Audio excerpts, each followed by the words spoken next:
Scene cut చేస్తే ఇది ఉండేది. అట్లాగే ఇక్కడ కూడా నాకు అనిపిస్తున్న పాయింట్ ఏంటంటే ఇట్లాంటి డోర్ నెంబర్ ఇష్యూ వచ్చి ఉండాలి నెంబర్ 1.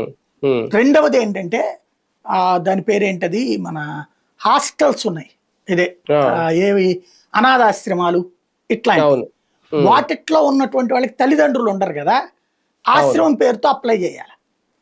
ఆశ్రమం నిర్వాహకురాల్ని తల్లిగా చూపెడతారు. అప్పుడు వాళ్ళకి ఇంతమంది పిల్లలని పెట్టేసి ఉండొచ్చును కదా. మేబీ ఇది ఫీల్డ్కి వెళ్ళి రిపోర్టర్ ఎతికితే అర్థమవుతుంది. లేదా ఇట్లాంటి డోర్ నెంబర్ కాన్సెప్ట్ అయినా అయి ఉండాలి, ఏదో పల్లెటూళ్ళలో జరిగితే కనుక.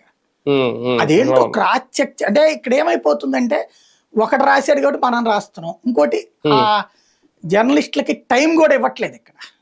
ఆ టైము ఓపెని వాళ్ళు రాసేశారు, రెండో రోజు వెళ్ళి క్రాస్ చెక్ చేస్తే ఒరిజినాలిటీ బయటపడుతుంది కదా. సాధారణంగా అనర్హులకి ఇవ్వాలని ఎవడు కోరుకోరు, ఇంకోటి 25-30 మంది పిల్లలని ఎవడు కూడా ఒప్పుకోరు కూడా ఇవాళ రోజున. కాబట్టి అదేదో క్రాస్ చెక్ చేయాలి. ఇదేదో ప్రభుత్వం ఉద్దేశపూర్వకంగా డబ్బులు తప్పు చేయడానికి చేస్తుందని నేను అనుకోను. రెండో విషయం సార్, విద్యుత్ బిల్లుల విషయంలో కూడా వైసీపీ అనుసరించిన విధానాలనే కూటమి ప్రభుత్వం కూడా ఫాలో అవుతుందని. ఎందుకంటే నిన్న ఆయన విద్యుత్ శాఖ మంత్రి గొడ్డిపాటి రవికుమార్ గారు ఒక మాట అన్నారు, విద్యుత్ కంపెనీతో చేసుకున్న ఒప్పందాలు అయితే రద్దు చేయలేము, అందుకని విద్యుత్ భారాలు అయితే